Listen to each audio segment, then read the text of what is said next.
കൃപയുടെ വാസസ്ഥലം കൃപാസനം.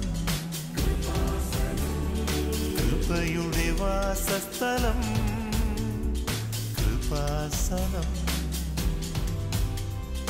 വേദനിക്കുന്നവർക്കെന്നും ആത്മധൈര്യത്തിനഭിഷേകം, വചനത്തിനഭിഷേകം, ആത്മസൗഖ്യത്തിനഭിഷേകം. വരുവിൻ നിങ്ങൾ യേശുവിൻ സന്നിധേ, അവനേകം സാന്ത്വനം. കൃപയുടെ വാസസ്ഥലം കൃപാസനം. കൃപയുടെ വാസസ്ഥലം കൃപാസനം.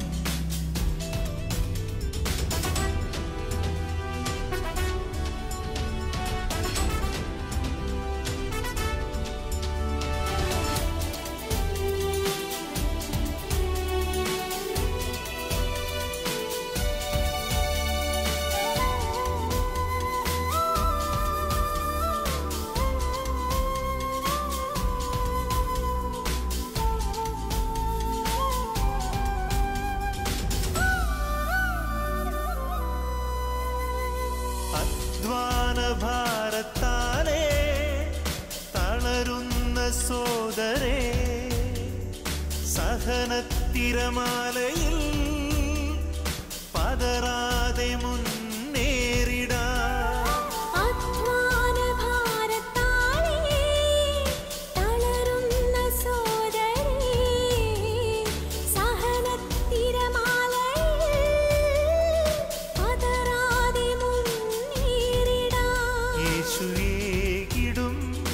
അഭിഷേകം സാന്ത്വനാഭിഷേകം. യേശുവേകിടും അഭിഷേകം സാന്ത്വനാഭിഷേകം. പരിശുദ്ധ പരമ ദിവ്യകാരുണ്യ ഈശോയ്ക്ക്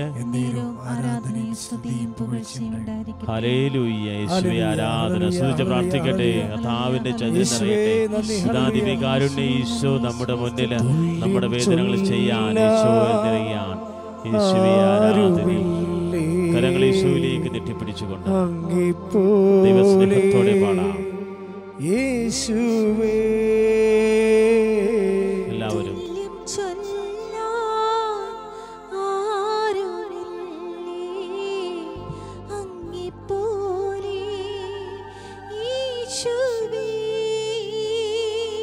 ജീവനേ സ്വന്തമേ അങ്ങേ മാറിൽ ചാരുന്നു ഞാൻ. ചേർന്ന് പാടാം. ജീവനേ സ്വന്തമേ അങ്ങേ മാറിൽ ചാരുന്നു. കരങ്ങൾ വീശിക്കൊണ്ട് ഈശോയെ ആരാധിക്കട്ടെ. ഞങ്ങൾ അങ്ങേ ആരാധിക്കുകയാണ്. ഞങ്ങളെയും ഞങ്ങളുടെ ജീവിതത്തെ സമർപ്പിച്ച് ആരാധിക്കുക. ഈ ശുശ്രൂഷ ലൈവായി കണ്ട് പ്രാർത്ഥിക്കുന്ന ഓരോ മക്കളുടെ നിയോഗങ്ങൾ കൃപാസനത്തിൽ ഉടമ്പടിയെടുത്ത് സമർപ്പിച്ച് പ്രാർത്ഥിച്ചിട്ടുള്ളവര്, ഉടമ്പടി പുതുക്കി ജീവിത സങ്കടങ്ങൾ സമർപ്പിച്ചിട്ടുള്ളവര്, ലൈറ്റ് ക്യാൻഡിൽ പ്രെയർ ഇട്ടുകൊണ്ട് ജീവിത നിയോഗങ്ങൾ സമർപ്പിച്ചിട്ടുള്ളവര് ഈശോയെ സമർപ്പിക്കുന്നു. പരിശുദ്ധ പരമദിവ്യകാരുണ്യത്തിന് നേരവും ആരാധനയും സ്തുതിയും പുകഴ്ചയും ഉണ്ടായിരിക്കട്ടെ. പരിശുദ്ധ പരമദിവ്യകാരുണ്യത്തിന് നേരവും ആരാധനയും സ്തുതിയും പുകഴ്ചയും ഉണ്ടായിരിക്കട്ടെ. പരിശുദ്ധ പരമദിവ്യകാരുണ്യത്തിന് നേരവും ആരാധനയും സ്തുതിയും പുകഴ്ചയും ഉണ്ടായിരിക്കട്ടെ. പ്രിയപ്പെട്ടവരെ, പലച്ചിലിൻ്റെ കാലം എന്തിനു വേണ്ടിയുള്ളതാണ്? സങ്കീർത്തനം 34 തിരുവചനം 10. സിംഹക്കുട്ടികൾ ഇര കിട്ടാതെ വലഞ്ഞേക്കാം, എങ്കിലും ദൈവമായ കർത്താവേ, അങ്ങയെ അന്വേഷിക്കുന്നവർക്ക് ഒന്നിനും കുറവുണ്ടാവുകയില്ല. Praise the Lord. ഞാൻ ഈ വചനം ഈ ഇടയ്ക്ക് പെട്ടെന്ന് ഓർത്തതാണ്. പണ്ട് എപ്പോഴും മനസ്സിൽ ഉള്ള ഒരു വചനമായിരുന്നു. ഇപ്പോൾ ഓർക്കാൻ കാര്യം, ഒരു മനുഷ്യൻ ഈ ദിവസങ്ങളിൽ കൃപാസനത്തിൽ ഒരു സാക്ഷ്യം പറഞ്ഞു. അദ്ദേഹത്തിൻ്റെ സാക്ഷ്യം ഇതാണ്. അദ്ദേഹം താമസിക്കുന്ന ഇടം, അദ്ദേഹത്തിന് നല്ല കടമുണ്ട്, സാമ്പത്തിക കടം, വലച്ചലിൻ്റെ കാലമാണ്. അപ്പോഴേ കടം ഉള്ളത് കാരണം ഈ സ്ഥലം, അദ്ദേഹത്തിന് വീട് സ്ഥലം വിറ്റ് മാറ്റണം. പക്ഷേ നോബഡി കംസ്, ആരും വരണില്ല. അപ്പം കടങ്ങളുടെ പലിശയും കൂടിക്കൊണ്ടിരിക്കുന്ന ശരിക്കും വലയുകയാണ് എല്ലാ കാര്യങ്ങൾക്കും. അപ്പം അദ്ദേഹം വന്ന് കൃപാസനത്തിൽ വന്ന് ഉടമ്പടി ചെയ്യും. അമ്മ മാതാവിൻ്റെ മധ്യസ്ഥതയിൽ ഉടമ്പടി ചെയ്യും. ഉടമ്പടി ചെയ്ത് കഴിയുമ്പോൾ, ഉടമ്പടി ചെയ്യാനൊരു കാരണമുണ്ട്, വേറെ ഒരു മാർഗം ജീവിതത്തിൽ ഇല്ലാതെ വന്നപ്പോഴാണ് അങ്ങനെ ചെയ്യാൻ കാരണം. കാരണം ഇദ്ദേഹം ചില ബ്രോക്കേഴ്സിനോടൊക്കെ പറയും, ഈ സ്ഥലമൊന്ന് വിറ്റ് മാറ്റി തരണം കമ്മീഷൻ ബേസിൽ. അപ്പോൾ പല ബ്രോക്കേഴ്സുകളിൽ പറയുന്നത് എന്നാ വെച്ച് കഴിഞ്ഞാൽ, നിങ്ങളുടേത് വെള്ളക്കുഴിയല്ലേ, ആകാശത്ത് മേഘം ഇരുണ്ടാൽ ഉടനെ അവിടെ വെള്ളം നിറയും. നല്ല സ്ഥലം പോലും ഈ കാലത്ത് വിറ്റ് മാറുന്നില്ല. അത്രയും ഇക്കണോമിക് എമർജൻസിയാണ്, സാമ്പത്തിക അടിയന്തരാവസ്ഥയാണ് ഉള്ളത്. അപ്പോൾ നല്ല സ്ഥലം പോലും വിറ്റ് മാറണില്ല, പിന്നെ എങ്ങനെയാണ് ഈ വെള്ളക്കുഴി വിറ്റ് മാറണത്? അങ്ങനെയാണ് മനസ്സ് മടുപ്പിച്ചേക്കുള്ള ആശ പോയി. അപ്പോൾ വന്ന് എല്ലാം തകരുമ്പോൾ അമ്മയെടുത്ത് വന്ന് പറയാം, അമ്മേ എനിക്ക് ജീവിക്കാൻ മാർഗമില്ല, ഞാൻ അമ്മ പറയണ പോലെ, അവൻ പറയണ പോലെ ജീവിച്ചോളാം. അത് സത്യസന്ധമായിട്ടാണ് അങ്ങനെ പ്രാർത്ഥിച്ചിട്ട് അതുപോലെ ഞങ്ങൾ ഉടമ്പടി ചെയ്യും. ഉടമ്പടി ചെയ്ത് ഒറ്റ ആഴ്ച കൊണ്ട് ഈ സ്ഥലം നല്ല വിലക്ക് വിറ്റുമാറും.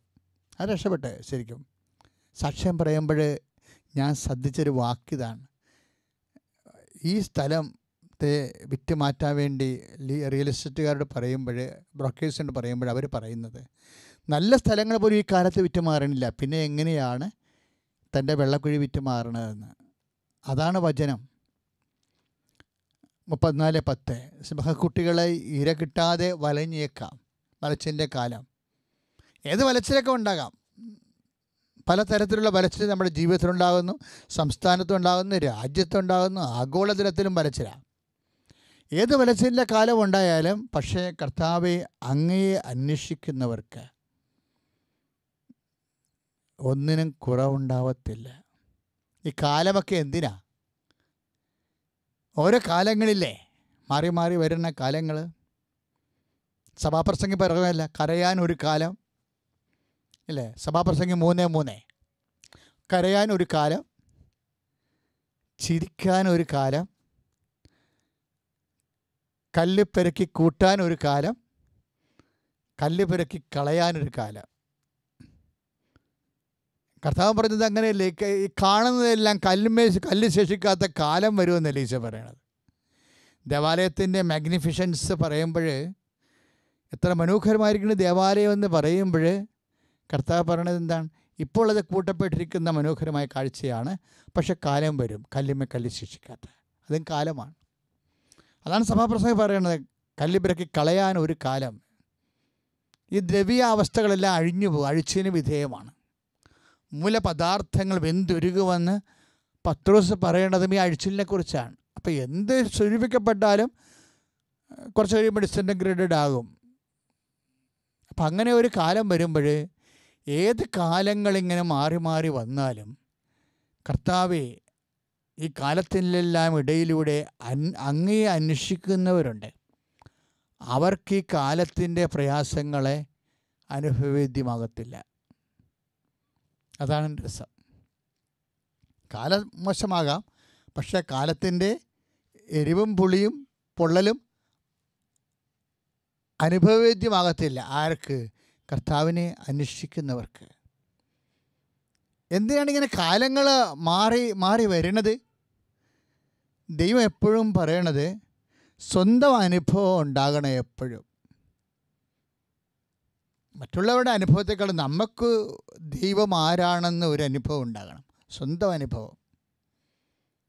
അതാണ് പൗലോസിൻ്റെ പുസ്തകങ്ങളിൽ എഴുതിയിരിക്കുന്നത്. എക്സാക്ട്ലി പൗലോസിൻ്റെ പ്രസംഗത്തിൻ്റെ ഭാഗമാണിത്. എഴുതിയിരിക്കുന്നത് ലൂക്കായാണ്, വായിക്കുന്നത് നടപടി പുസ്തകത്തിലാണ് 17:27. അവിടുന്ന് ഓരോരുത്തർക്കും ഓരോ കാലം കൽപ്പിച്ച് നൽകുന്നു. ഇപ്പം ദൈവം നൽകുന്ന കാലമാണ്. അതെന്തിനാണ്? ഇത് ഓരോരുത്തരും ദൈവത്തെ അന്വേഷിക്കുന്നതിന്. അതാണ് ഈ ദൈവത്തെ അന്വേഷിക്കാനാണ് ശരിക്കും. എന്തെങ്കിലും കാലം വലച്ചില്ലാകുമ്പോൾ ആദ്യം അന്വേഷിക്കേണ്ടത് എന്താണ്? ദൈവത്തെയാണ് അന്വേഷിക്കേണ്ടത്. നിൻ്റെ കാലം വലച്ചില്ല കാലമാകുമ്പോൾ നീ 34:10 അനുസരിച്ച് കൊണ്ട് നടപടി അപ്പോസ്തല പ്രവർത്തനം 17:27 അനുസരിച്ച് കൊണ്ട് കാലം വലയുമ്പോൾ ആദ്യം അന്വേഷിക്കേണ്ടത് ആരെയാണ്? ദൈവത്തെയാണ് അന്വേഷിക്കേണ്ടത്. അതുകൊണ്ട് പൗലോസ് അപ്പോസ്തലൻ പറയണത് ഇങ്ങനെ കാലം വലയുമ്പോൾ അവർക്ക് ഓരോരുത്തർക്കും ഓരോ കാലം കൽപ്പിച്ച് നൽകപ്പെടുമ്പോൾ നിങ്ങൾ അന്വേഷിക്കേണ്ടത് ദൈവത്തെയാണ്. എന്തിനാണ്? സ്വന്തം അനുഭവത്തിലൂടെ അവിടുത്തെ കണ്ടെത്തണം. നമ്മളെപ്പോഴും കർത്താവ് വ്യത്യസ്തമായ കാലങ്ങൾ അപ്പോസ്തലന്മാർക്ക് കൊടുത്തതിന് ശേഷം അപ്പം വർദ്ധിപ്പിച്ചൊരു കാലമുണ്ടായിരുന്നു, അപ്പം എടുക്കാത്ത പട്ടിണിയുടെ ഒരു അത്താഴക്കാലമുണ്ടായിരുന്നു. ഇതിനെല്ലാം ശേഷം കർത്താവ് ഒരു ചോദ്യം ചോദിക്കും, whom do you say that I am? ഞാൻ ആരാണെന്നാണ് നിങ്ങൾ പറയുന്നത്? അതാണ് നമ്മൾ ആ ചോദ്യത്തിന് മറുപടി പറയാൻ ബാധ്യസ്ഥരാണ്. മത്തായിയുടെ സുവിശേഷം 16:16 20 നമ്മൾ വായിക്കും ഇതേ, ഞാൻ ആരാണെന്നാണ് നിങ്ങൾ പറയണത്. അതാണ് സ്വന്തം അനുഭവം എന്ന് പറയണത്. ഈ ജീവിത ആയുസ്സിനുള്ളിൽ വലച്ചില്ല കാലത്ത് ദൈവത്തെ അന്വേഷിച്ച് സ്വന്തമായി അനുഭവങ്ങൾ ചുരുക്കൂട്ടിയില്ല എന്നുണ്ടെങ്കിൽ നമ്മൾ ഇപ്പോഴും ജീവിക്കുന്നത് നമ്മുടെ അപ്പൻ്റെയോ അല്ലെങ്കിൽ ആർജിതമായിട്ടുള്ള മറ്റ് സ്രോതസ്സുകളുടെ വിശ്വാസമാണ്. നമ്മുടെ വിശ്വാസ പ്രമാണം പോക്കുവരവ് ചെയ്തിട്ടില്ല എന്ന് ഞാൻ പറയും. ഇപ്പം നമുക്ക് ഇഷ്ടദാനമായി വിശ്വാസം കിട്ടി, അപ്പൻ്റെ സ്വത്താണ് നമുക്ക് കിട്ടിയിരിക്കണമെന്ന് വിചാരിച്ചോ? അപ്പൻ മരിച്ചു പോയി എന്ന് വിചാരിച്ചോ? അപ്പൻ ഇവിടെ ഇല്ല, നമുക്ക് തന്നു. പക്ഷേ നമ്മളെന്ത് ചെയ്യണം? നമുക്ക് ലോൺ എടുക്കണമെങ്കിൽ അത് വിൽക്കണമെങ്കിൽ നമ്മുടെ പേരിലാക്കണം. അത് ഇതുപോലെയാണ് വിശ്വാസ പ്രമാണത്തിന്, സ്ഥലത്തിൻ്റെ പ്രമാണത്തിന് മാത്രമല്ല, വിശ്വാസ പ്രമാണം അങ്ങനെ തന്നെയാണ്. പ്രമാണം നമുക്ക് തന്നിരിക്കുന്നത് ആരാണ്? അപ്പോസ്തലന്മാർ. കൈമാറി കിട്ടി നമ്മുടെ അപ്പന് കിട്ടിയതാ. ഇപ്പം നമുക്ക് കിട്ടണമെന്നുണ്ടെങ്കിൽ അപ്പൻ തന്നത് നമ്മുടെ പേരിലാക്കണം, നമ്മൾ ടാക്സ് അടക്കണം. നമ്മൾ ടാക്സ് അടച്ചിട്ട് ഈ വിശ്വാസം നമ്മുടെ സ്വന്തമാക്കണം. സ്വന്തമായ വിശ്വാസത്തോടാണ് ദൈവം അടയാളങ്ങൾ കാണിക്കുന്നത്.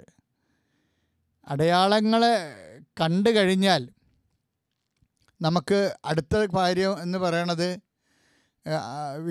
അറിവ് നമുക്ക് വിശ്വാസം തരും, വിശ്വാസം ബോധ്യം തരും, ബോധ്യം നമുക്ക് സാക്ഷ്യം നൽകും, സാക്ഷ്യം നമ്മൾക്ക് സന്തോഷം തരുമെന്നാണ് 1 യോഹന്നാൻ 1:2, 1 യോഹന്നാൻ 1:4 പറയണത്. ഇത് ഞാൻ നിങ്ങളോട് പറഞ്ഞത് നമുക്ക് തമ്മിൽ കൂട്ടായ്മ ഉണ്ടാകാനും ആ കൂട്ടായ്മ വഴി സന്തോഷമുണ്ടാകാനും വേണ്ടിയാണ്. അപ്പോൾ ആത്യന്തികമായ ലക്ഷ്യം, വിശ്വാസത്തിൽ ലക്ഷ്യം സന്തോഷം തന്നെയാണ്. നമ്മൾ ഇഹത്തിലും പരത്തിലും സന്തോഷത്തിൽ ജീവിക്കുന്നത് ദൈവത്തിൻ്റെ സാക്ഷികളായിരിക്കുമ്പോഴാണെങ്കിൽ അത് അനുഭവത്തിലൂടെയാണ്. അനുഭവം മീൻസ് സ്വന്തം അനുഭവം. അത് ശരിക്കും പറഞ്ഞ അടയാളം തന്നെയാണ്. നമുക്ക് പ്രാർത്ഥിക്കാം. നല്ലവനായ ഈശോയെ, ഈ നോൻപ് കാലത്ത് അടയാളം കാണാത്ത കാലങ്ങളായിട്ടാണ് ഞങ്ങൾ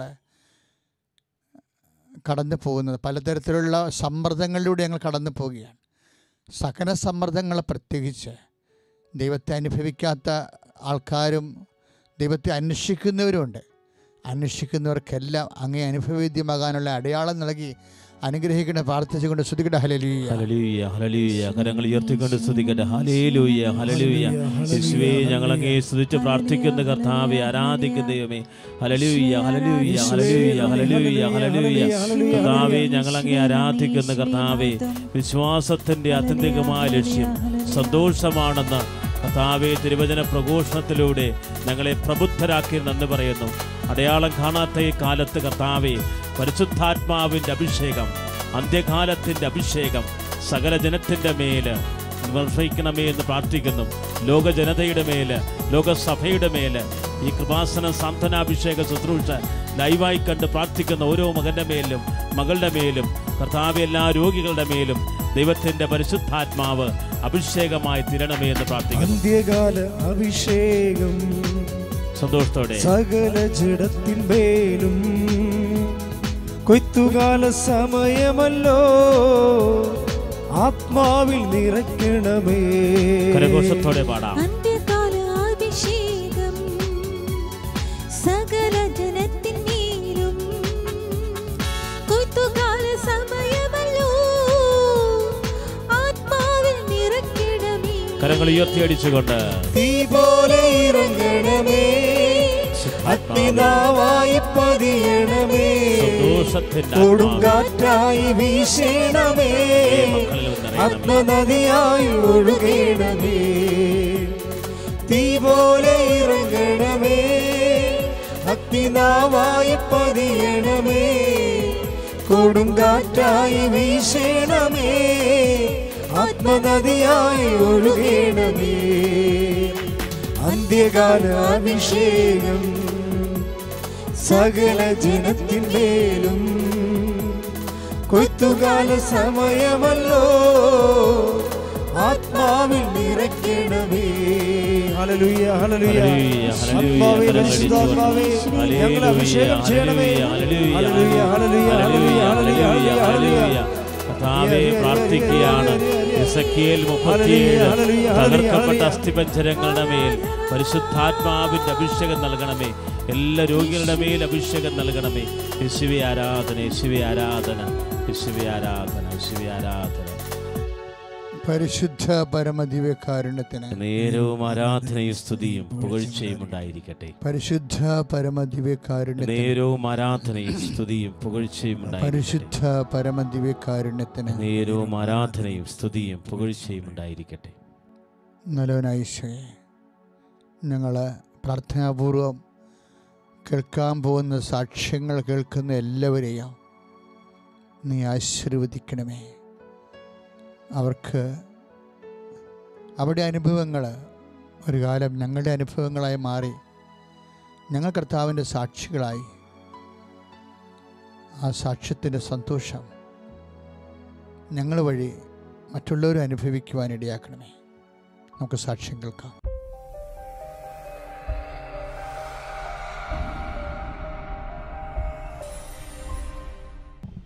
എൻ്റെ പേര് ബേബി മാത്യു. കോട്ടയം ജില്ലയിൽ അയർക്കുന്നം ഇടവകയിൽ നിന്ന് വരുന്നു. എൻ്റെ കുഞ്ഞിന് ഡിസംബർ 21 പെട്ടെന്നൊരു പനി വന്നു. ദേഹം മുഴുവൻ അങ്ങ് കൊമളയ്ക്ക് വന്ന പോലെ ഒരു അസുഖമായിരുന്നു. പെട്ടെന്ന് ഒരു പ്രൈവറ്റ് ആശുപത്രി കൊണ്ടുവന്ന് കഴിഞ്ഞാണ് സീരിയസ് ആയിട്ട് ഇത് കാണുന്നത്. അവർക്ക് കണ്ടുപിടിക്കാൻ സാധിച്ചില്ല. അവിടെ നിന്ന് ICUHലേക്ക് അവർ ഫോർവേഡ് ചെയ്ത് അവിടെ ചെന്ന് കഴിഞ്ഞപ്പോഴത്തേക്കും അത് സ്റ്റീവൻ ജോൺ 10 ഓവർലാപ്പ് സിൻഡ്രോം എന്ന് പറഞ്ഞൊരു അസുഖമാണെന്ന് കണ്ടുപിടിച്ചു. ദേഹം മുഴുവൻ കണ്ടമാനം കൊമളച്ചു. കാലിൻ്റെ മുട്ടിൻ്റെ താഴോട്ടൊന്നുമില്ല. ദേഹത്ത് കണ്ടമാനം അങ്ങോട്ട് വന്നു. വായെല്ലാം കൊണ്ടുപൊട്ടി, കണ്ണെല്ലാം അങ്ങോട്ട് വീർത്തു. ഭയങ്കര സീരിയസ് ആയിരുന്നു. ഡോക്ടർമാർ പറഞ്ഞു പല ഭാഗങ്ങൾക്കും ഇൻഫെക്ഷനാണ്, ശരീരത്തിൻ്റെ ഇമ്പോർട്ടൻ്റ് ആയിട്ടുള്ള എല്ലാ ഭാഗങ്ങളും. ഞങ്ങൾക്ക് ഉറപ്പ് പറയാൻ പറ്റില്ലെന്ന് പറഞ്ഞിരുന്നു.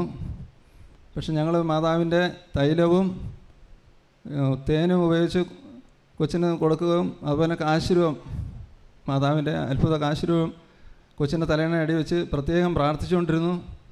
ഡിസംബർ 24 അത്ഭുതം എന്ന് പറയട്ടെ, പെട്ടെന്ന് 104 ഡിഗ്രി സെൽഷ്യസ് പനി നിന്നുകൊണ്ടിരുന്ന കൊച്ചിൻ്റെ പനി പെട്ടെന്ന് താഴുകയും നല്ല സൗഖ്യം കിട്ടുകയും കൊച്ചിന് വെള്ളം കുടിക്കാനും ഒക്കെ കൊച്ച് ചോദിക്കുകയൊക്കെ ചെയ്തു. അതോടുകൂടി കൊച്ചിന് നല്ല സുഖം കിട്ടി. ഡോക്ടർമാർക്ക് തന്നെ അത്ഭുതമായി പോയി. കാര്യം എന്ന് വെച്ച് കഴിഞ്ഞാൽ ഇത് എങ്ങനെ സംഭവിച്ചെന്ന് അവർക്ക് തന്നെ പറയാൻ പറ്റുന്നില്ല. കാരണം വെച്ചാൽ അത്രയ്ക്കും കൂടുതലായിരുന്നു. കാര്യം വാ തുറക്കാൻ മേല, വെള്ളം ഇറക്കാൻ മേലാത്തൊരു ഭയങ്കര സീരിയസ് ആയിട്ടുള്ളൊരു കണ്ടീഷനായിരുന്നു. അതോടുകൂടി ICUവിൽ തന്നെയാണ് കൊച്ചിനെ പ്രത്യേകം നിരീക്ഷണത്തിൽ വെച്ചിരുന്ന കൊച്ചിനെ ജനുവരി 2 അവിടെ നിന്ന് ഡിസ്ചാർജ് ചെയ്തു. ICUവിൽ തന്നെയാണ് ഞങ്ങൾ പോരുന്നത്. 10-25 ദിവസത്തോളം ഭയങ്കരമായിട്ട് കെയർ ചെയ്യണം. വീട്ടിൽ ചെന്ന് കഴിഞ്ഞാൽ ഇതുപോലെ തന്നെ നോക്കണമെന്ന് പറഞ്ഞു. പക്ഷേ അവിടെ ചെന്ന് നല്ല കുറവ്, അവിടെ നിന്ന് കണ്ടതുപോലെ തന്നെ ഒത്തിരി വ്യത്യാസം കണ്ടു. കൊച്ച് ഭക്ഷണം കഴിക്കാൻ തുടങ്ങി, നല്ല കുറവുകൾ തന്നു. കുഞ്ഞിനെ അവിടെ കൊണ്ടുവന്നിട്ടുണ്ട്.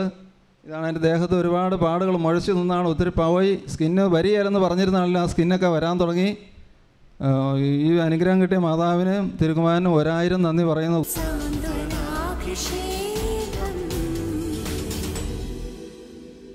പ്രിയപ്പെട്ടവരെ, നമ്മൾ കേട്ട സാക്ഷ്യം ദൈവത്തിൻ്റെ സാന്നിധ്യത്തിൻ്റെ അടയാളമാണ്. എപ്പോഴും നമ്മൾ കർത്താവിൻ്റെ തന്നെ ഒരു അടയാളമായിരിക്കേണ്ടതാണ്. നമ്മുടെ വാക്ക് അടയാളമാകാം, നമ്മുടെ പ്രവൃത്തികൾ അടയാളമാകാം, നമ്മുടെ എല്ലാ സമീപനങ്ങളും നയങ്ങളും നിലപാടുകളും എല്ലാം അടയാളങ്ങളാകും. നമ്മൾ തന്നെ കർത്താവിൻ്റെ ഒരു അടയാളം.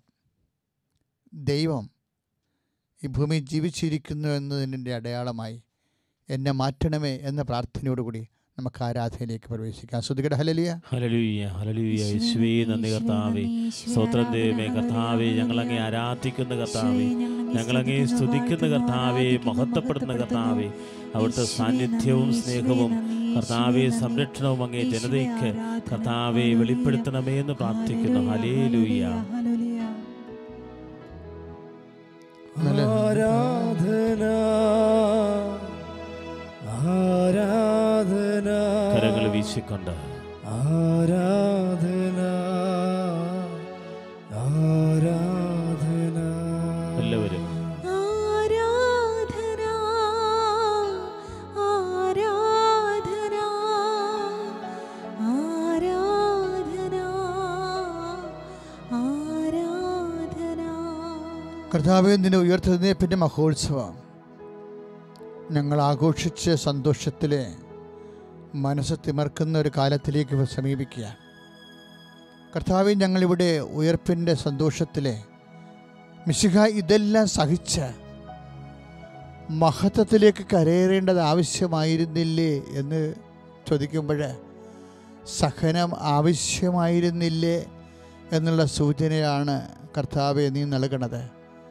വ്യത്യസ്തമായ ഇടങ്ങളിൽ ഞങ്ങൾ അനുഭവിക്കുന്ന ഓരോ സഹനവും ഞങ്ങളുടെ മഹത്വത്തിന് ആവശ്യമാണെന്നുള്ള ബോധ്യം എല്ലാവർക്കും നൽകി അനുഗ്രഹിക്കണമെന്ന് പ്രാർത്ഥിച്ചുകൊണ്ട് ശ്രദ്ധിക്കട്ടെ. Hallelujah. Hallelujah, hallelujah, hallelujah, hallelujah, hallelujah. കർത്താവേ, സ്തുതിക്കുന്നു കർത്താവേ, ആരാധിക്കുന്നു. Hallelujah, hallelujah. ഈശോയെ സ്പർശിക്കണമേ എന്ന് പ്രാർത്ഥിക്കുന്നു. ധാനത്തിന്റെ മഹത്വം കർത്താവേ, ഞങ്ങളുടെ വിശ്വാസത്തെ പൊക്കുവരവ് ചെയ്യണമേ എന്ന് പ്രാർത്ഥിക്കുന്നു. ഈശോയെ ആരാധന, ഈശോയെ മഹത്വം, ഈശോയെ വിശ്വാസം സംരക്ഷിക്കാൻ കൃപ വർഷിക്കണം.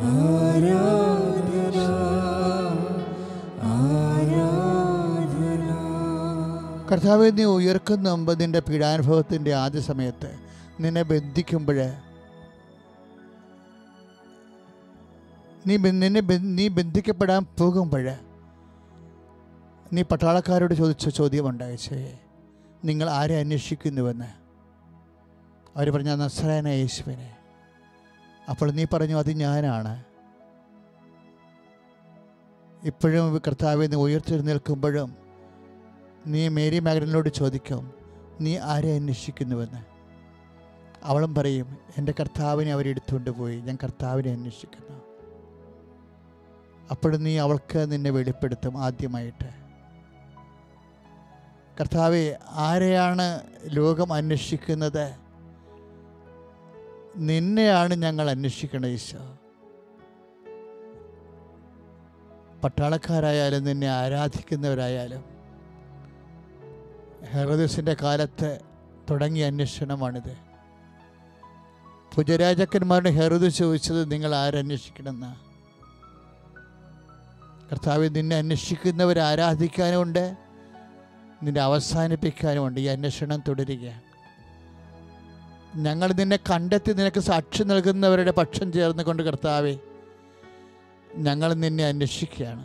പ്രത്യേകിച്ച് വലച്ചിലിൻ്റെ കാലത്ത് നിന്നെ അന്വേഷിക്കുന്ന എല്ലാ മക്കളും നിന്നെ കണ്ടെത്തി നിന്റെ സാക്ഷികളാക്കി മാറാൻ, നിന്റെ ഉയർപ്പിൻ്റെ സാക്ഷികളാകാൻ അവരെ അഭിഷേകം ചെയ്യണമേ. Hallelujah, hallelujah, hallelujah, hallelujah. ഈശോയെ ആരാധിക്കുന്നു കർത്താവേ.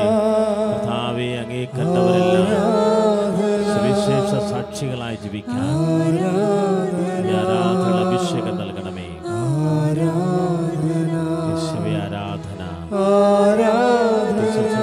പങ്കെടുക്കുന്ന മക്കളെ ഇവരെയും സാക്ഷികളായി മാറാൻ പരിശുദ്ധാത്മ മുദ്ര ചെയ്യണമേ.